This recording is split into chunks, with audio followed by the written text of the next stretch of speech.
அன்புமணி ராமதாஸ் எப்படியாவது அண்ணாமலை மோடி எல்லாம் நல்ல ஆட்கள்னு ஆக்கிரணும்னு அவர் ஒரு முயற்சி பண்றாரு. அந்த போட்டியில் ஈடுபட்டிருக்காரு. அதில் தான் அவர் தன்னைத்தானே தாழ்த்தி கொள்கிறார். ஒரு சீட்டாவதுன்னு கூட கேட்கல. 25 சீட்டு கொடுத்தா தான் நீங்க நன்மை செய்வீங்கன்னா நீங்க தமிழ்நாட்டில் ஆட்சி அமைக்கிறேன்னு வேற பேசிட்டு இருக்கீங்க. நல்ல வேலை இவர் டாக்டரா இருக்கையில சண்டைக்காரன் யாராவது போனா ஊசி போடாம விரட்டி விட்டுப்பாரு, கொன்றுப்பாரா? இது என்ன விதமான ஆர்குமெண்ட்னு நீங்க பாருங்களேன். நீங்க தமிழ்நாட்டு மக்களிடம் அன்புமணி ராமதாஸ் மன்னிப்பு கேட்கணும். அண்ணாமலை அவர்கள் தமிழ்நாடு முதலமைச்சர் அவர்கள் நிதி ஆயோக் கூட்டத்தை புறக்கணிக்கிறது எப்படி சரியா இருக்கும்? தமிழ்நாட்டோட உரிமைகளை என்ன தேவைன்றதை பேசி வாங்க வேண்டிய கூட்டம். அவருக்கு மக்களுக்கு வாங்கி தர வேண்டிய ஒரு எண்ணம் கிடையாது. எண்ணம் இருந்தா போயிருப்பாரு. அதுக்கு பதிலாக இப்படி ஒரு பொய்யை சொல்றாரு அப்படின்னு ஒரு விமர்சனத்தை வச்சிருக்காரு. இந்த ரூம்ல உட்கார்ந்தா தான் இவருக்கு மனசு இலகுமாக்கும். நீங்க தமிழ்நாட்டுக்கான நிதியை 4 வருடமாக நீங்க மெட்ரோ ரயில் திட்டத்துக்கு கொடுக்க மாட்டீங்க, எய்ம்ஸுக்கு கொடுக்க மாட்டீங்க, மக்கள் தத்தளித்து கொண்டு இருக்கிற போது அதற்காக ஒரு நயா பைசா கொடுக்க மாட்டீங்க. உங்களோட நேரம் பார்த்து உங்களோட அப்படி வாங்கிறதுக்கு அவர் ஒன்றும் பண்ணையார் கிடையாது, நாங்கள் ஒன்றும் பண்ணையால் கிடையாது. தமிழ்நாட்டு முதலமைச்சர் தமிழ்நாட்டு மக்களினுடைய பிரதிநிதி. சரியா? எழுதுனா கொடுக்கணும், கேட்டா கொடுக்கணும். போய் அண்ணாமலை போய் அங்கே கேட்க சொல்லுங்க, ஏன் அப்படி இருக்கீங்க, நீங்க தமிழ்நாட்டில் இப்படி. சரி, நான் என்ன கேட்குறேன், நீங்க எலெக்ஷனுக்கு 6 தடவை வந்தீங்கல்ல, அதுக்கு பின்னால ஏதாவது வந்தீங்களா? அப்பெல்லாம் நீங்க என்னது ஐநா மன்றத்தில் தமிழ்ல பேசணும், அயோத்தி குப்பத்தில் பேசணும்லாம் பேசிட்டு இருந்தீங்க. இப்போ ஏன் பேச மாட்டேங்கிறீங்க? அதுக்கு அவர் பதில் சொல்றாரு. பட்ஜெட் அன்னைக்கு ஒரு டிவி விவாதத்துக்கு போயிருந்தேன். பேர் சொல்ல வேண்டாம்னு நினைக்கிறேன். தனியா இருக்கும்போது பிஜேபி தலைவர் ஒருத்தர் அதுல ஏதாவது நல்லதா சொல்றதுக்கு ஒண்ணுமே தெரியலையான்னு நான் அவர்கிட்ட கேட்டேன். ஏதாவது ஒண்ணு சொல்லுங்க, நான் சொல்லிடுறேன். நல்லதுன்னு நீங்க என்னை கன்வின்ஸ் பண்ணிட்டா நான் சொல்லிடுறேன். என்ன சொன்னாரு? அவர் என்ன சொல்லுவாரு பாவம். ட்ரைப்ஸ் நேயர்களுக்கு வணக்கம். ஒன்றிய அரசால் அறிவிக்கப்பட்ட 2024 மற்றும் 2025 ஆண்டுக்கான பொருளாதார அறிக்கை குறித்து பேசுவதற்கு மார்க்சிஸ்ட் கம்யூனிஸ்ட் கட்சியுடைய மாநில செயற்குழு உறுப்பினர் தோழர் கனகராஜ் அவர்கள் நம்மோடு இணைந்துள்ளார். வாருங்கள், அவரோடு பேசுவோம். தோழர் வணக்கம். வணக்கம். இப்போ இந்த பட்ஜெட் ஏழைகள் மற்றும் விவசாயிகளை ஊக்கப்படுத்துகிற அளவுக்கு ஒரு பட்ஜெட் உருவாக்கியிருக்குன்னு சொல்லி மத்திய அரசு சொல்லுது, ஒன்றிய அரசு சொல்லுது. நீங்கள் நேற்று தீக்கதிரில் கொடுத்த பேட்டியில் இது ஏழைகளுக்கு எதிரான கார்ப்பரேட்டுக்கு ஆதரவான ஒரு நிதி அறிக்கை அப்படின்னு சொல்லியிருக்கீங்க. எப்படி இதை முரண்படுறீங்க? இப்போ ஏழைகளுக்கு ஆதரவோடு எப்படி சொல்கிறாங்கன்னு எனக்கு தெரியல. சரி, ஒன்று மிக பிரதானமான பிரச்சனையாக இன்னைக்கு இந்தியா எதிர்கொள்கிறது பட்டினி. பட்டினி குறியீட்டில் இந்தியா தொடர்ச்சியாக சரிந்து கொண்டே வருகிறது. ஒரு 2 வருஷத்துக்கு முன்னால் 104வது இடம், அப்புறம் 107வது இடம், கடந்த ஆண்டு 111வது இடத்துக்கு வந்திருக்கு. நம்பர் 1. அப்போ இது ஒரு பெரிய தாக்கத்தை நம்முடைய மக்களுடைய வாழ்நிலையில் ஏற்படுத்தி இருக்குங்கிறது ஒன்று இருக்கு. உலக வங்கி என்ன சொல்லுதுன்னா 19 கோடி பேர் தினசரி இரவு உணவு உட்கொள்வதற்கு வழி இல்லாமல் அவங்க போறாங்க, பட்டினியோடு இருக்காங்கன்னு சொல்லுது. முதல் நாள் மதியம் சாப்பிட்டான்னா அடுத்த நாள் காலையில் தான் சாப்பிட போகிறான், இடையில இல்லை. அது கொஞ்சம் நெஞ்ச எண்ணிக்கை இல்லை, 19 கோடி பேர். 11% ஏழ்மையில் வறுமையில் இருக்காங்க அப்படின்னு சொல்கிறாங்க. நீங்கள் 80 கோடி பேருக்கு அதுவே கம்மி. ஆக்சுவலாக உலகம் முழுவதும் யுனிவர்சல் பிடிஎஸ் அனைவருக்குமான பொது விநியோக திட்டத்தை பற்றி தான் பேசுகிறாங்க. டார்கெட்டட் பிடிஎஸோ டைரக்ட் பெனிஃபிட் ட்ரான்ஸ்ஃபரோ எந்த இடத்துலையும் அதுக்கு உதவலை. அப்போ நீங்கள் ஒரு 80 கோடி பேருக்கு 5 ஆண்டுகளுக்கு 11 லட்சம் கோடியில் நான் உணவு தானியம் வழங்க போகிறேன்னு அரசாங்கம் சொல்லுது, ஒன்றிய அரசாங்கம் சொல்லுது. இந்த பின்னணியில் இன்னொன்று அதை அப்படியே அடுத்த ஸ்டேஜ் திரும்பினீங்கன்னா ஒன்று என்ன சொல்கிறாங்கன்னா, ஒரு 35.5% பேர், 3இல் ஒருவருக்கும் அதிகம். நீங்கள் 1000 பேர் இருக்காங்கன்னா 355 பேர் அவங்க போதுமான ஊட்டச்சத்து, அதாவது ஊட்டச்சத்து குறைவால் பாதிக்கப்பட்டவர்களாக இருக்காங்க. இது போக ஒரு 18% 5 வயசுக்கு உட்பட்ட குழந்தைகள், அவங்க வயசுக்கு தகுந்த மாதிரியான உயரம் இல்லை. இன்னொரு 17% பேர் வயசுக்கு தகுந்த மாதிரி எடை இல்லை. 2ம் இருக்கிறவங்களும் இருக்காங்க. கிட்டத்தட்ட அதை பார்த்தீங்கன்னா 5 வயதுக்கு உட்பட்ட குழந்தைகளை பொறுத்தளவில் ஒரு 3இல் ஒரு பகுதி, கிட்டத்தட்ட இதே 35% இந்த மாதிரியான பிரச்சனை இருக்கு. 15 வயசுல இருந்து நீங்கள் 49 வயசு வரையிலான பெண்களை எடுத்துக்கிட்டிங்கன்னா அவங்களுக்கு இரத்த சோகையால் பீடிக்கப்பட்டவர்கள் 2015-16 53% இருந்தது 19-21. ஏன்னா அந்த 2 வருஷம் ரொம்ப நாள் அது ஸ்ப்ரெட் பண்ணி தான் எடுக்கிறாங்க. 19-21 அது வந்து 58% இருக்கு. இவ்வளவையும் கையில் வச்சுக்கிட்டு உணவுக்கான மானியத்தை குறைச்சிக்கிட்டே வந்தீங்கன்னா என்ன அர்த்தம்? அது எப்படி ஏழைகளுக்கான அரசாங்கமாக இருக்க முடியும்? உணவு மானியத்தை குறைச்சிருக்காங்க, நம்பர் 1. 2வது, சரி ரைட்டு, இது ஒரு பகுதி. ஏற்கனவே என்ன சொல்லியிருக்காங்கன்னா, உணவை நுகர்வது என்பது இந்த காலத்தில் குறைஞ்சிருக்கு அப்படின்னு சொல்கிறாங்க. இந்த காலத்தில் சர்வேயே எடுக்கிறதில்ல, முன்னாலெல்லாம் எடுப்பாங்க.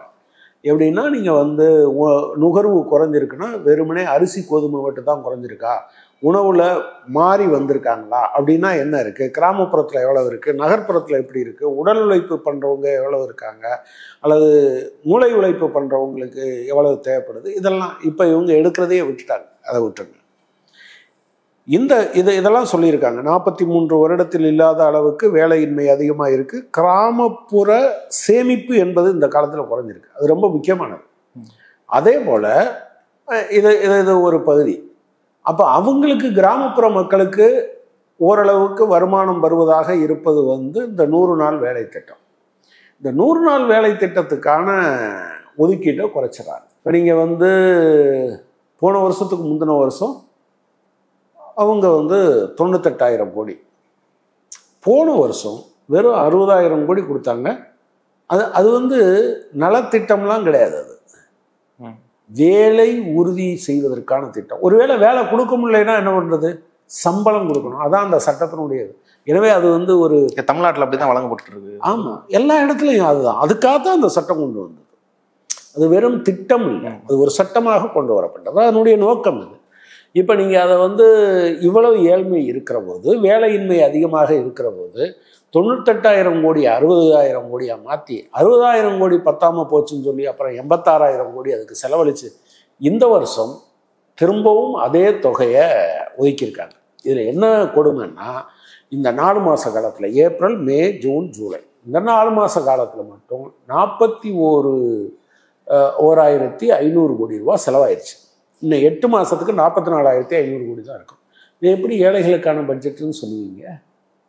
நீங்கள் ஏழைகளுக்கான பட்ஜெட். இன்னொரு பக்கம் நீங்கள் பணவீக்க விகிதம் என்பது இந்த கட்டுக்குள்ளே இருக்குது, குறைஞ்சிக்கிட்டு வர்றது, இதெல்லாம் ஒரு பக்கம் சொல்லிக்கிட்டு இருக்காங்க.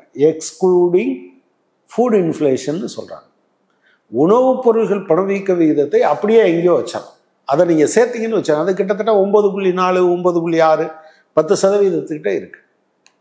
அப்போ என்னென்னா, உணவுப் பொருட்கள் விலை அதிகமாக இருக்குது, வாங்குறது கம்மியாயிரும். இவ்வளவையும் சேர்த்து உணவுப் பொருளை அதனுடைய விலையை குறைப்பதற்கு, சப்சிடைஸ் பண்ணுறதுக்கு எதுவுமே பண்ணாமல் இருக்கீங்களே. இதை தாண்டி இன்னொரு பக்கம் என்னென்னா, நீங்கள் ஏராளமான விஷயங்களை பார்க்க முடியும். சென்ட்ரல் கவர்மெண்ட்டு சில ஆர்டர் போடும், ஸ்டேட் கவர்மெண்ட்டு சிலதை அப்போஸ் பண்ணும், அப்போஸ் பண்ணாமல் இருக்கும். நீங்கள் பார்த்தீங்கன்னா NPHH கால் ஓடுறதுக்கு கொடுக்கக்கூடாதுன்றான். கொடுத்தா நீங்கள் ஓப்பன் மார்க்கெட்டில் வாங்கிக்கோ, என்கிட்ட கிடையாது. அரசாங்கத்துக்கிட்ட அதிகமாக சேமிப்பு இருக்குது. அந்த கையிருப்பை வெளியே கொடுக்கறது வியாபாரிகளுக்கு தான் கொடுப்பேன், ஸ்டேட் கவர்மெண்ட்டும் கொடுக்க மாட்டேன்னா. சரி, வியாபாரிகள்கிட்ட இருந்து வாங்கிக்கலாமான்னா அதுக்கும் தடை போடுறோம். தமிழ்நாடு அரசாங்கம் சண்டை போட்டு அந்த NCCF இருக்கு இல்லையா, நேஷனல் கன்சியூமர் கோஆப்ரேட்டிவ் ஃபெடரேஷன், அவங்க மூலமாக இந்த அப்போ 29 ரூபாய்க்கு நீங்கள் தனியார் கொடுப்பீங்க. ஆனால் ஸ்டேட் கவர்மெண்ட்டு தன்னுடைய குடிமக்களுக்கு கொடுக்கறதுக்கு நீங்கள் வந்து 37 ரூபா 40 பைசா, 35 ரூபா 40 பைசா இருக்குது, இனிமேல் 37 ரூபா 40 பைசான்னு கொண்டு போகிறாங்க. இதில் என்ன ரூல்ஸ் பார்க்குறீங்க? ஏற்றுமதி அதே 27 ரூபாய்க்கு விற்கிறாங்க. எத்தனை நாள் தயாரிக்கிறதுக்கு அதே விலைக்கு விற்கிறாங்க. ஆனால் நான் 35 ரூபா 40 பைசாவுக்கோ, அல்லது இந்த வருஷத்தில் மாற்றி அமலுக்கு வந்துருச்சான்னு தெரியல, 37 ரூபா 40 பைசாவுக்கோ ஆகும். இது எப்படி ஏழைகளுக்கான பட்ஜெட்டாக இது இருக்க முடியும்? இப்போ இந்த இதுலேயே வந்து விவசாயத்தில் வந்து இயற்கை முறையில் செய்கிறதுக்கான திட்டங்கள், டிஜிட்டல் மயமாக்குறது விவசாயத்தை, அது மட்டும் இல்லாமல் 3 கோடி வீடுகள், பிரதமர் வீடு கட்டும் திட்டத்தில் வந்து இன்னும் அதிகமான வீடுகள் கட்டி கொடுக்கிறது, இதெல்லாம் வந்து ஏழைகளோட வாழ்வாதாரத்தை, விவசாயத்தோட வாழ்வாதாரத்தை, அவங்களோட பொருளாதாரத்தை உறுதிப்படுத்துக்கான திட்டம்னு சொல்கிறாங்களே. மேலோட்டமாக பார்த்தோம்னா அது சரின்னு பல பேருக்கு தோணும். ஐயோ, விவசாயம் விவசாயம் விவசாயம்னு பேசுகிறாங்களேன்னு நமக்கு தோணும். உண்மை என்ன? ஒரு ஆர்கானிக் ஃபார்மிங் வந்து ஒரு 1/2 ஏக்கர் 1 ஏக்கர் வச்சுருக்கவர் செய்ய முடியுமா? வாய்ப்பு கிடையாது. லிமிட். இந்தியாவில் 85% பேர் சிறு குறு விவசாயிகள். சிறு குறு விவசாயிகள் தான் 85%. ஒரு 15% பேர் தான் இந்த பெரு பணக்கார விவசாயியோ மற்றவங்க. அதெல்லாம் என்னது? முதலாளித்துவ விவசாய உற்பத்தி முறைக்கு போனவங்க. அரை ஏக்கர் வச்சிருக்கவர் டிராக்டர் வச்சு உழுக முடியாது. அரை ஏக்கர் வச்சிருக்கவர் நாற்று நடும் எந்திரத்தை வைக்க முடியாது. அரை ஏக்கர் வச்சிருக்கிறவர் கதிரறுக்கும் எந்திரத்தை பயன்படுத்த முடியாது. நட்டத்தை தான் ஏற்படுத்தும். அப்போ நீங்கள் டிஜிட்டல்னு பேசுகிற போது நீங்கள் எப்போதுமே என்ன யோசிக்கணும் அப்படின்னா, உங்களுடைய பெரும்பான்மை மக்கள் யார், சிரமப்படுறவங்க யார், அவங்களுக்காக நான் என்ன பண்ணுறேங்கிறத விட்டுட்டு, நான் இப்போ தெருவெல்லாம் வந்து பிரியாணி கடை திறந்தா எல்லாரும் பிரியாணி சாப்பிட்ருவாங்களா? உங்கள்கிட்ட வாங்குறதுக்கான பணம் இருக்கணும்ல. நான் தெருவெல்லாம் பிரியாணி கடை திறந்துட்டேங்கிறது ஒரு பெருமையா? நீங்கள் வந்து சப்ளை சைடை பற்றி பேசுகிறீங்க, நான் சொல்கிறது டிமாண்ட் சைடு. எனக்கு அதை வாங்கணுங்கிற உணர்வு இருந்தால் கூட நான் வாங்குகிற திறமை இருக்கணும்ல. எனவே நீங்கள் டிஜிட்டல் மயமாகிறது, இன்னும் செல்ஃபோனை பார்க்காத அல்லது செல்ஃபோனில் மெசேஜ் அனுப்ப தெரியாத இப்படி நிறையா பேரை வச்சுக்கிட்டு நீங்கள் பேசுகிறது இருக்கு இல்லையா, அது கிண்டல் பண்ணுறது. சாதாரண ஏழை எளிய விவசாயிகளை கிண்டல் செய்வது. இன்னொன்று, விவசாயத்துக்கான ஒதுக்கீடு இருக்கு இல்லையா, பொதுவாக வந்தாலே அது பெரும்பாலும் பெருமைய விவசாயிகள் தான் எடுத்துகிட்டு போவாங்களே தவிர சாதாரணமான விவசாயிகளுக்கு, சிறு குறு விவசாயிகளுக்கு கிடைக்கிறதில்ல. ஆனால் அந்த ஒதுக்கீடும் இந்த காலத்தில் குறைக்கப்பட்டிருக்கு. இளைஞர்களுக்கு வேலை வாய்ப்பு உருவாக்குறது அப்படின்ற பேரில் வந்து பயிற்சி அளிக்கிறதுக்காக டாப் 500 நிறுவனங்களுக்கு வந்து இளைஞர்கள் ஆள் எடுக்கிறவங்களுக்கு மாதம் 6000 ஸ்டைஃபன் தரதா சொல்லியிருக்காங்க.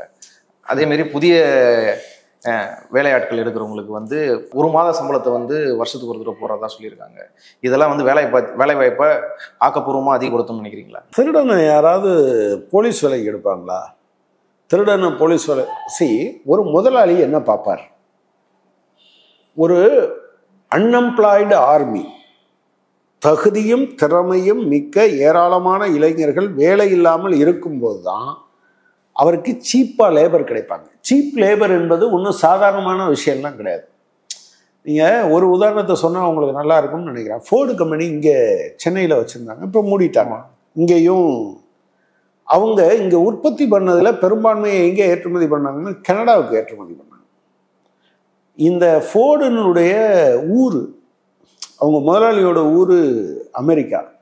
அமெரிக்காவுக்கும் கனடாவுக்கும் எவ்வளோ தூரம், இந்தியாவுக்கும் கனடாவுக்கும் எவ்வளோ தூரம். ஏன் இங்கே வச்சுருக்காங்கன்னா நம்முடைய லேபர் அந்த அளவுக்கு சீப். பட் அதுவும் கட்டுப்படி ஆகலைன்னு மூடிட்டு போயிட்டான்னு வச்சுக்கோங்க. ஸோ இந்த லேபர் காஸ்ட் என்பது ரொம்ப முக்கியமானது. எனவே முதலாளிகள் எப்போதுமே என்ன செய்வாங்கன்னா, அதுலேயும் பெரிய முதலாளிகள், பெருமுதலாளிகள் என்ன பண்ணுவாங்கன்னா, ஒரு வேலையற்ற பட்டாளம் எப்போதும் சமூகத்தில் இருந்து கொண்டே இருக்க வேண்டும் என்று நினைப்பார்கள். அரசும் அப்படித்தான் நினைக்கும். நீங்கள் அவர்கிட்ட போய் எல்லாத்துக்கும் வேலை கொடுக்கறது மாதிரி இவங்களெல்லாம் பயிற்சி கொடுங்கன்னு சொன்னால் எவனா ஏற்றுப்பானா?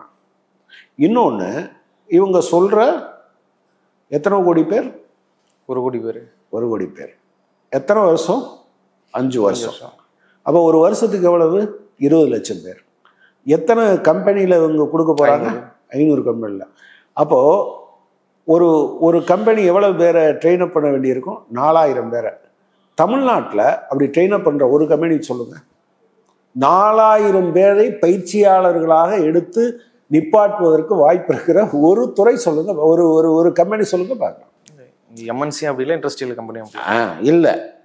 இப்படி ஒரு விஷயத்தை கடந்த காலத்தில் பியூஷ் கோயல் சொன்னார் ஒரு கூட்டத்தில், முதலாளிகள் கூட்டத்தில்.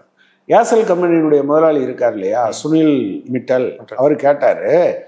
அப்போது 500 பற்றி பேசலை, 200 பற்றி பேசினாங்க. அவர் என்ன சொன்னார்? இந்த 200 கம்பெனியும் இந்த காலத்தில் நெட் எம்ப்ளாய்மெண்ட் என்ன ஆட் பண்ணியிருக்காங்கன்னு கேட்டார். அதாவது ரிட்டையர் ஆகி போகிறதுக்காக எடுக்கிறதுங்கிறது வேற. அது ஒருத்தர் ரிட்டையர் ஆகி போய் ஒருத்தர் எடுத்தால் நெட் அடிஷன் வந்து 0 தான். சரியா? அவர் கேட்டார். அப்படி எதுவும் இல்லை, இன்ஃபேக்ட் குறைஞ்சிருக்கு. உடனே தான் பியூஷ் கோயல் அதுலேருந்து, nowadays youngsters are not job seekers, they are job givers அப்படின்னாரு. இவங்கெல்லாம் வேலை தேடுபவர்களாக இல்லை, வேலை வழங்குபவர்களாக. மோடி சொன்ன மாரி உடனே என்ன சொன்னாங்க? சரி ரைட்டுங்க, அதனால் நீங்கள் எதை பற்றி பேசுகிறீங்க? ஸ்டார்ட் அப்பை பற்றி பேசுகிறீங்க. 95% ஸ்டார்ட் அப் வந்து ஃபெயில் ஆயிடுச்சு அப்படின்னு ஒன்று வாயை பற்றிக்கிட்டு போனாங்க. எனவே இது ஒரு ஃப்ராடு. நம்பர் 1. நீங்கள் உண்மையிலே யாருக்காவது உதவி செய்யணும்னா யாருக்கு கொடுக்கணும்? வேலை இல்லாமல் இருக்கிறவனுக்கு ஒரு வருஷத்துக்கு 15,000 கொடுத்தாலாவது பரவாயில்ல. வேலைக்கு சேர்றவருக்கு நீங்கள் அடிஷனலாக கொடுத்து என்ன பண்ண போறீங்க? அது ஒரு பம்மாத்து. 2வது 24 மாதம், ஒரு மாதத்துக்கு 3,000 வீதம் 72,000 ஒவ்வொரு அவங்க ட்ரெயின் அப் பண்ணுற ஆளுக்கு நீங்கள் கொடுக்க போகிறேன்னு சொல்கிறீங்க. மொத்தமாக அப்போ நீங்கள் பார்த்தீங்கன்னா 1,72,000. அப்போ 72,000 கோடியே நீங்கள் போடுறீங்க. முதல்ல நீங்கள் மாடல் எம்ப்ளாயராக இருக்கணும்ல. உங்கள்கிட்ட இருக்க 30 லட்சம் வேலை வாய்ப்புகளை உடனடியாக நிரந்தரப்படுத்துங்க. மத்திய அரசு பணிகளில், ஒன்றிய அரசினுடைய பணிகளில் இருக்குது, மத்திய பொதுத்துறை நிறுவனங்களில் இருக்குது. அதே போல் ஒன்றிய அரசு இப்போ நீங்கள் நேரடியாக இதை பொதுத்துறைன்னு சொல்ல முடியாது. போஸ்டல் அந்த மாதிரியான டிபார்ட்மெண்ட்ஸ் இருக்கு இல்லையா, அதில் நீங்கள் ரயில்வேல மட்டும் கிட்டத்தட்ட 3,40,000 பேர் வேக்கன்சி இருக்குது.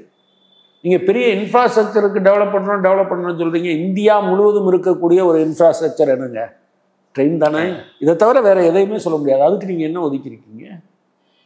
It's not that. எனவே ஒன்றிய அரசாங்கம் சொல்லியிருக்கக்கூடிய இந்த பட்ஜெட்டில் சொல்லியிருக்க இந்த எந்த விஷயமும் இளைஞர்களுக்கு வேலை வாய்ப்பை வழங்காது. நாங்கள் அதாவது எம்ப்ளாயபிலிட்டியை பற்றி பேசுகிறாங்க. அதாவது வேலைக்கு தகுதியானவர்களாக இவர்களை மாற்றுவது அப்படின்னு. நான் என்ன கேட்குறேன், அது இன்றைக்கி புதுசாக வந்திருக்கா? நீங்கள் ஏதோ ஸ்கில் இந்தியான்னு பேசிகிட்டு இருந்தீங்கல்ல, இந்த ஸ்கில் இந்தியா எங்கே போச்சு? ஸ்கில் டெவலப்மெண்ட்டுக்கு ஒரு அமைச்சரகம் உருவாக்கியிருக்கீங்களா, ஒரு அமைச்சர் போட்டிருக்கீங்களா? இந்த 2018 6 வருஷம் ஒரு கணக்கு என்ன சொல்கிறாங்கன்னா, உத்தேசமாக ஒரு 15% 18% பேர் அதில் வேலைக்கு வந்துருக்கலான்றாங்க.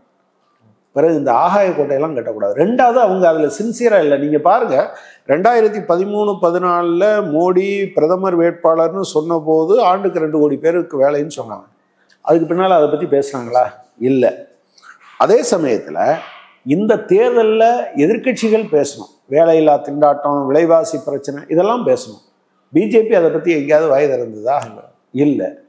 சடனாக வந்து அவர் பேர் என்ன, ஆனந்த் நாகேஸ்வரம், நம்ம சீஃப் எக்கனாமிக் அட்வைசர் சொல்கிறார், முதலாளிகள் எல்லாம் அபரிமிதமான லாபத்தில் நீந்தி கொண்டு இருக்கிறார்கள், ஆனால் வேலைவாய்ப்பு அளிக்கவில்லை.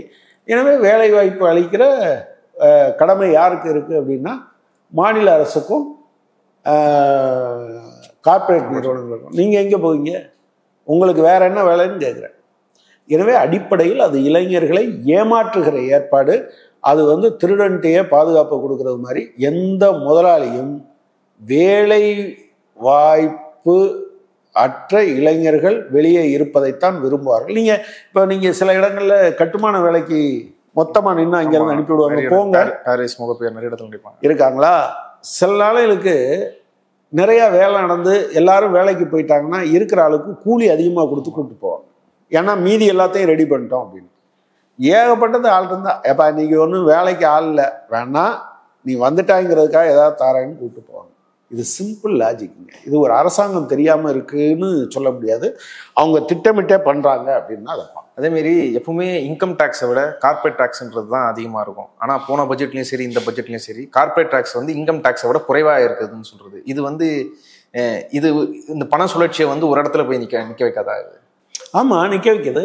நீங்கள் வந்து சொத்து சிலர் கையில் குவிவதை ஏற்கனவே ஆக்ஸ்பாம் ரிப்போர்ட்டு சொல்லியிருக்கு. இன்றைக்கி புதுசாக ஒரு ரிப்போர்ட் வந்திருக்கு, நான் முழுசாக பார்க்கல. அது இன்னும் அதை விட மோசமாக தான் இருக்குது. இந்தியாவில் இருக்கக்கூடிய ஒட்டுமொத்த சொத்துக்களில் 40% ஒரே 1% கையில் இருக்கு. கீழே இருக்கக்கூடிய 50% பேரிடம் வெறும் 4.7% தான் இருக்கு. யோசிச்சு பாருங்க எவ்வளவு கான்சன்ட்ரேஷன் இருக்கு. அப்போ இதை வந்து அரசாங்கம் திட்டமிட்டே செஞ்சுக்கிட்டு இருக்கு. இப்போ நேற்று சொல்லும்போது அவங்க வேற மாதிரி சொல்லியிருக்காங்க. வரி விதிப்பிலேயே நிறைய மாற்றங்கள் கொண்டு வர வேண்டியிருக்கு. அவங்க என்ன சொல்றாங்கன்னா, ஒன்று இந்த காலத்தில் நேரடி வரி அதிகரிச்சிச்சுன்னு சொல்கிறாங்க. ஆனால் 2021 கணக்குப்படி என்னன்னா நேரடி வரி 41% இருந்தது. மறைமுக வரி தான் நம்ம கட்டுற சாதாரண மக்கள் கட்டுற வரி தான் 59% சொன்னாங்க. இந்த நேரடி வரியில் பிஜேபி ஆட்சிக்கு வரும்போது எப்படி இருந்ததுன்னா கார்ப்பரேட் டேக்ஸ் அதிகமாக இருந்தது, இன்கம் டேக்ஸ் வந்து கம்மியாக வந்தது. கிட்டத்தட்ட 32-38 எதில் ஒட்டுமொத்தமான டேக்ஸ் ரெவென்யூவில் 32-38 எது அதிகமாக இருந்ததுன்னா கார்ப்பரேட் டேக்ஸ். இப்போ அது ரிவர்ஸில் மாறி இருக்குன்னு சொல்கிறாங்க. 38% இன்கம் டேக்ஸும் அவங்க வந்து கிட்டத்தட்ட 32% கார்ப்பரேட் டேக்ஸ்ன்னு சொல்கிறாங்க. கார்ப்பரேட் டேக்ஸ் அப்படி ஆனதுக்கு பல காரணம் இருக்குது. ஒன்று, 2019 30% இருந்த கார்ப்பரேட் டேக்ஸை அவங்க 22% குறைச்சாங்க. அப்போவே என்ன சொன்னாங்கன்னா அந்த ஆண்டு 2019 1.84 லட்சம் கோடி ரூபாய் அரசுக்கு இழப்பு, அந்த 8%. இப்போ அதனேமா 2-2.25 லட்சம் கோடியாக இருக்கும். நம்பர் 1 அதில் குறைச்சாங்க. ரெண்டாவது, அவங்களுக்கு ஏராளமான இந்த பீரியடில் 17.46 லட்சம் கோடி கடந்த 10 ஆண்டுகளில் தள்ளுபடி பண்ணியிருக்காங்க. இது போக ஃபோர்கான் ரெவன்யூஸ்ன்னு நீங்கள் பட்ஜெட் இப்போ வந்திருக்கும்ல, அதில் நீங்கள் ஃபோர்கான் ரெவன்யூஸ்ன்னு தேடி பார்த்தீங்கன்னா ஒரு பகுதி இருக்கும்.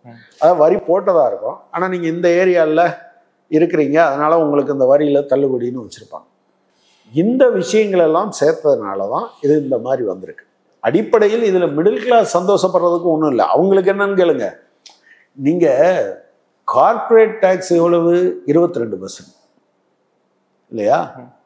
ஆனால் பர்சனல் இன்கம் டேக்ஸு 15 லட்சத்துக்கு மேலே போனால் 30%. அதாவது 10,000 கோடி வருமானம் இருந்ததுன்னு வச்சுக்கோங்க, நீங்கள் 22% கட்டினா போதும். ஆனால் 15 லட்சம் வருமானம் இருந்ததுன்னா நீங்கள் 30% கட்டணும். இன்னொரு அதை விட கொடுமை என்ன அப்படின்னா, நீங்கள் இவங்க கட்டினாங்கன்னா அரசு ஊழியர்கள் எங்கேயும் தப்பிக்க முடியாது, எல்லாத்தையும் கணக்கில் வச்சு கொடுத்துருவாங்க, இவங்க ஏமாற்றுவாங்க, அதெல்லாம் நம்ம விட்டுருவோம். அவங்க வருமானத்துக்கு வரியெல்லாம் கட்டின பிறகு பேங்க்கில் சேமிக்கிறாங்கன்னு வச்சுக்கோங்க.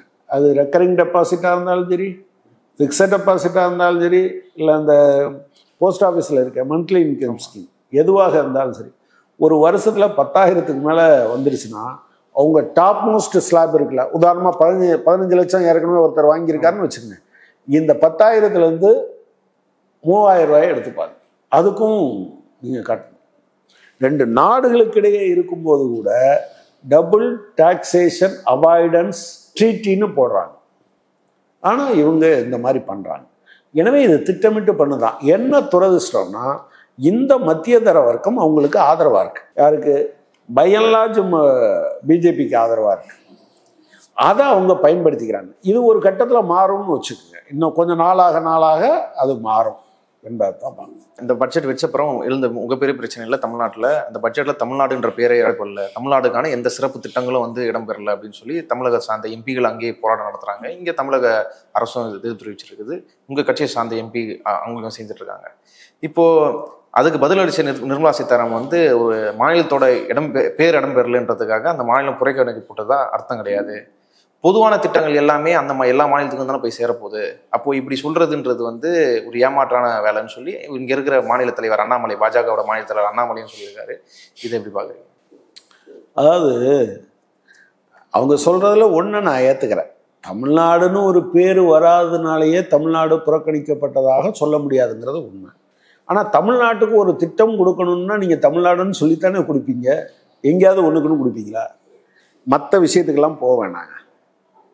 தமிழ்நாடு ஒரு விஷயத்தை கேட்குது. எடப்பாடி பழனிசாமி அவர்கள் முதலமைச்சராக இருந்தபோது அமித்ஷா வந்து மெட்ரோ ரயில் பாதையினுடைய 2வது மெட்ரோ ரயில் செகண்ட் ஃபேஸுக்கு அடிக்கல் நாட்டுறார்.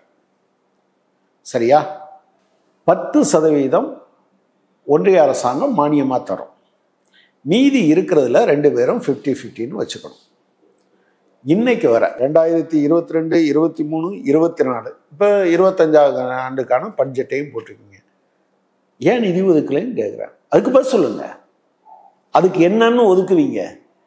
தமிழ்நாடு இல்லைன்னா சென்னைன்னு பேசணும்ல, பேசினாரான்னு கேட்குறேன் நான். இல்லையே.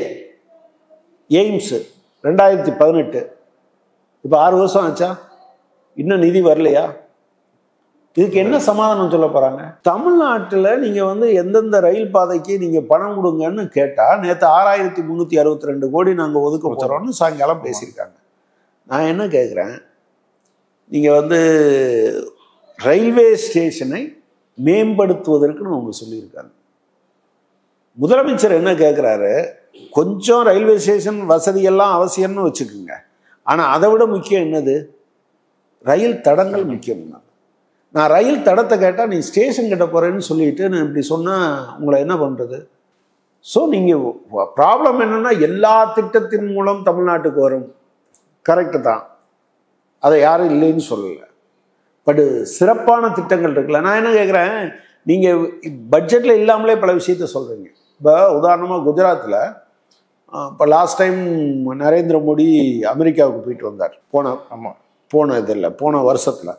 அப்போ போயிட்டு வந்தோன்னா அவங்க என்ன சொன்னாங்கன்னா, மைக்ரோசிப் தயாரிக்கிற ஒரு கம்பெனியை நாங்கள் கொண்டு வந்திருக்கோம், அது வந்து மைக்ரான்கிற கம்பெனி குஜராத்துக்கு கொண்டு வந்தீங்க. குஜராத்தில் 50% ஒன்றிய அரசு அதில் முதலீடு போடும், 20% குஜராத் அரசு போடும். 30% போடுற மைக்ரானுடைய பேரண்ட் கம்பெனி இருக்குல்ல, அது 100% உரிமையாளராக இருக்கும். 70% போட்ட ஒன்றிய அரசோ மாநில அரசோ இதில் வராது. இந்த குஜராத் 20% போடுதுங்கிறது கரெக்டு. ஒன்றிய அரசு 50% போடுதுல, அதில் ஏன் காசு இருக்குல்ல, ஏன் வரிப்பணம்னு இருக்குல்ல.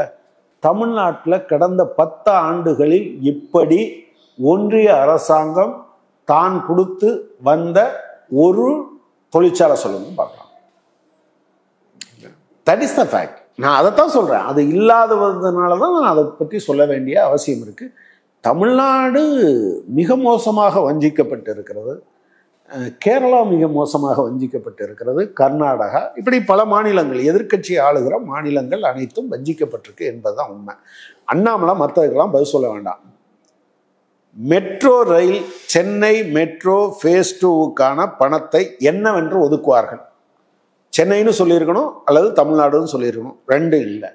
எய்ம்ஸ் மதுரைக்கான திட்டத்தை மதுரைன்னு சொல்லணும் அல்லது தமிழ்நாட்டில் எய்ம்ஸுக்குன்னு சொல்லணும். மதுரை இருக்கா, சென்னை இருக்கா, அதென்ன மெட்ரோ, சென்னை மெட்ரோ இருக்கா, தமிழ்நாடு இருக்கா? இதுக்கு மட்டும் பதில் சொல்லட்டும். அண்ணாமலை அவர்கள் வந்து இதை ஒரு காரணமாக, தமிழ்நாடுன்ற பேர் இடம் பெறல அப்படின்றது ஒரு காரணமாக முன் வச்சு முதலமைச்சர் அவர்கள், தமிழ்நாடு முதலமைச்சர் அவர்கள் வந்து நிதி ஆயோக் கூட்டத்தை வந்து புறக்கணிக்கிறது இப்படி சரியா இருக்கும்? தமிழ்நாட்டுக்கோட உரிமைகளை இது என்ன தேவைன்றதை பேசி வாங்க வேண்டிய கூட்டம், அவருக்கு வந்து மக்களுக்கு வாங்கி தர வேணுன்ற ஒரு எண்ணம் கிடையாது, எண்ணம் இருந்தால் போயிருப்பாரு, அதுக்கு பதிலாக இப்படி ஒரு பொய்யை சொல்றாரு அப்படின்னு ஒரு விமர்சனத்தை வச்சிருக்காரு. அவங்க வந்து அப்படியாப்பட்ட ஆட்களாக்கும்.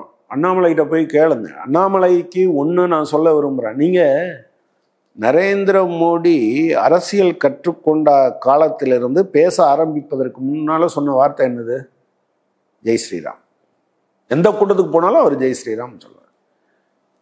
நீங்கள் ஃபைசாபாத்தில், அயோத்தி இருக்கிற ஃபைசாபாத்தில் தோற்று போயிட்டோன்னொன்னே ஜெய் ஸ்ரீராமையே விட்டாங்க. தமிழ்நாட்டில் 40 தோற்று போன உடனே திருவள்ளுவரை இங்கானா, அவரை இங்கானா, இவரை இங்கானா, யாரையும் இல்லை. நிர்மலா சீதாராமன் சொல்லலை.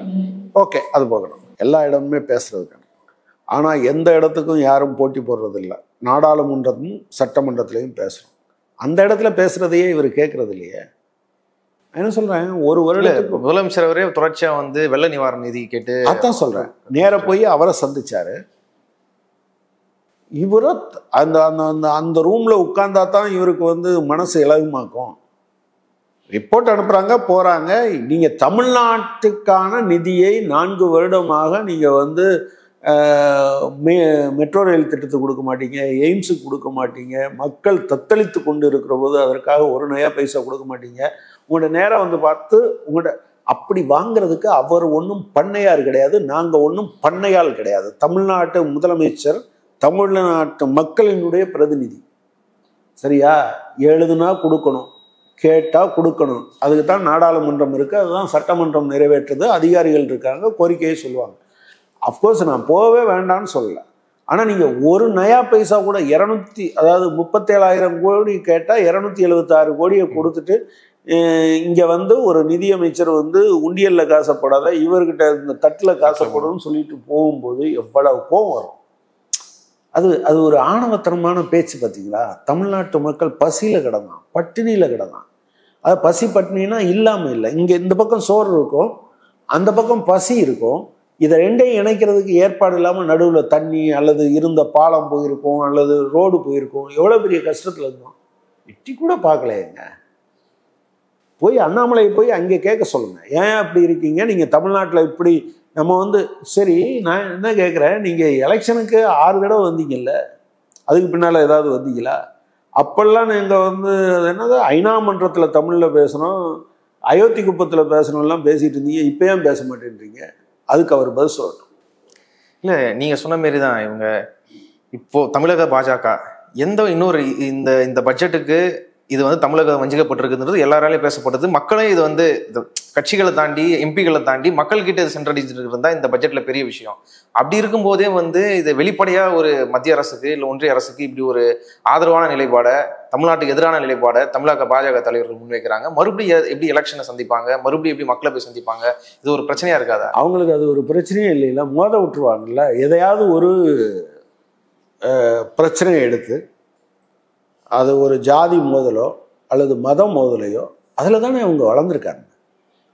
இங்கே தமிழ்நாட்டில் அவங்க 1982 வரை தமிழ்நாட்டில் எந்த இடத்திலும் அவங்க காலூன்ற முடியல.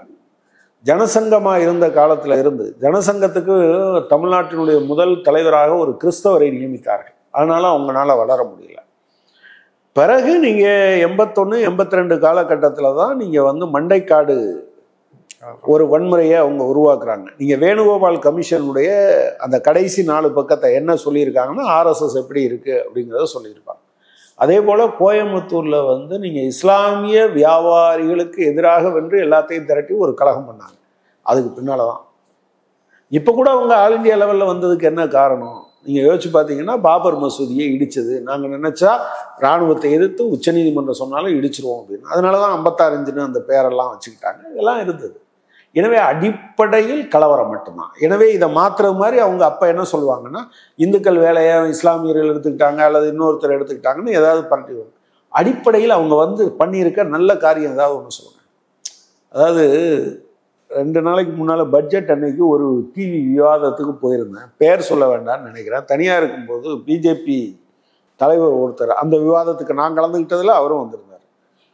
இதில் ஏதாவது நல்லதாக சொல்லுறதுக்கு ஒன்றுமே தெரியலையான்னாரு. நான் அவர்கிட்ட கேட்டேன், ஏதாவது ஒன்று சொல்லுங்க, நான் சொல்லிடுறேன். நல்லதுன்னு நீங்கள் என்னை கன்வின்ஸ் பண்ணிட்டா நான் சொல்லிடுறேன். என்ன சொன்னார்? அவர் என்ன சொல்லுவார் பாவம், நல்லதே இல்லையான்னு கேட்டார். அதாங்க எனக்கு தெரியலைங்க, உங்களுக்கு தெரிஞ்சதை சொல்லுங்கன்னு சொல்லிட்டு வந்தேன். அவர் சொல்லியிருந்தாருன்னா நான் சொல்லியிருந்தேன். அன்புமணி ராமதாஸ் அவர்கள் வந்து பாஜக கூட்டணியில் இருக்காரு. அவர்கிட்ட வந்து நிருபர்கள் வந்து இந்த மாரி தமிழ்நாடு வந்து வஞ்சிக்கப்பட்டிருக்கு, தமிழ்நாடு என்ற பேர் கூட இடம்படல, எந்த திட்டங்களும் வரலையே அப்படின்னு சொல்லி கேட்டதுக்கு, தமிழ்நாட்டுக்கு சிறப்பு திட்டம் வரணும்னா ஒரு 35 எம்பிகளை இங்கிருந்து அனுப்பிச்சாதான் வரும்னு சொல்லி ஒரு ஸ்டேட்மெண்ட் சொல்லியிருக்காரு. அதாவது தமிழ்நாட்டுக்கு அத்தியாவசியமாக வர வேண்டிய வெள்ள நிவாரண நிதி, மெட்ரோ ட்ரெயின் ப்ராஜெக்ட் நிற்குது. இது எல்லாமே மாநில அரசு வந்து சொந்த காசுல இருந்து இல்லை கடன் வாங்கி எடுத்து போடுறதுனால மாநில அரசுக்கு நெருக்கடி அதிகமாகுது. இந்த பிரதமர் வீடு கட்ட திட்டங்கள் இதெல்லாம் மாநில அரசோட பங்கு அதிகமாகுது. இதனால இன்னும் நெருக்கடி ஆகுது. இவ்வளோ நெருக்கடிக்கு மாநில அரசு தள்ளப்படுதுன்னு சொல்லி எல்லாரும் பிரச்சனையா இருக்கிறாங்க. இந்த நேரத்தில் வந்து ஒரு அரசியல் சார்ந்த விஷயம், கட்சி சார்ந்த விஷயமா இதை பார்த்து எங்களுக்கு ஓட்டி போடலன்னா நீ அதை கேட்கக்கூடாதுன்ற சொல்றதை எப்படி பாருங்க? அன்புமணி ராமதாஸ் எப்படியாவது அண்ணாமலை மோடி எல்லாம் நல்ல ஆட்கள்னு ஆக்கணும்னு அவர் ஒரு முயற்சி பண்றாரு. அந்த போட்டியில் ஈடுபட்டிருக்காரு. அதில் தான் அவர் தன்னைத்தானே தாழ்த்தி கொள்கிறார். 25 சீட்டு கொடுக்கலைன்னா அதுலேயும் ஒரு சீட்டாவதுன்னு கூட கேட்கல. 25 சீட்டு கொடுத்தா தான் நீங்கள் நன்மை செய்வீங்கன்னா நீங்கள் தமிழ்நாட்டில் ஆட்சி அமைக்கிறேன்னு வேற பேசிகிட்டு இருக்கீங்க. இது என்னது? 40 சீட்டில் 25 சீட்டு கொடுத்தா தான் உங்களுக்கு சிறப்பு திட்டம் வரணும்னு ஏதாவது இருக்கா? இது ஜனநாயகத்துக்கே விரோதம் இல்லையா? ஜனநாயகம் என்பது எதிர்ப்பும் ஆதரவு ரெண்டுமே சேர்ந்தது தானே. எதிர்த்தவர்களை அப்படியே ஒதுக்கி வைப்பதா? அடிப்படையில் மிக மோசமான கருத்து. ஒரு ஆக்சுவலாக இதுவரை அவர் ஒரு பிம்பம் கட்டி வச்சிருக்காருல, டாக்டருக்கு படித்தவர், ஹெல்த் மினிஸ்டராக இருந்தவர். நல்ல வேலை இவர் டாக்டராக இருக்கையில் சண்டைக்காரன் யாராவது போனால் ஊசி போடாமல் விரட்டி விட்டுருப்பாரு, கொண்டிருப்பாரா? என்னது இது? இது என்ன விதமான ஆர்குமெண்ட்டுன்னு நீங்கள் பாருங்களேன். நீங்கள் வெரி பேட். உண்மையிலே அவர் அதுக்காக மன்னிப்பு கேட்கணும். தமிழ்நாட்டு மக்களிடம் அன்புமணி ராமதாஸ் மன்னிப்பு கேட்கணும். நான் சொன்ன தப்பு, இப்படி நான் சொல்லியிருக்கக்கூடாது அப்படின்னு அவர் மன்னிப்பு கேட்க வேண்டிய அவசியம் இருக்குது. இல்லைன்னா அவர் ஜனநாயகத்தில் போய் எப்படி, அப்போ ஒரு தொகுதியில் இவர் போட்டி போட்டார்னா இவருக்கு ஓட்டு போடாதவனெல்லாம் என்ன பண்ணுவார்? எந்த திட்டமும் வரவிடாமல் பண்ணிடுவாரா? Very sad. அதுக்கு மேலே சொல்கிறதுக்கு என்ன இருக்குது? அவர் கொஞ்சமாவது சரியாக நடந்துக்கணும்னு நினச்சா இப்போது மன்னிப்பு கேட்டால் தான் சரியாக. இவ்வளோ நேரம் பட்ஜெட் குறித்து பல்வேறு தகவல்களை பகிர்ந்து கொண்டதுக்கு நன்றி.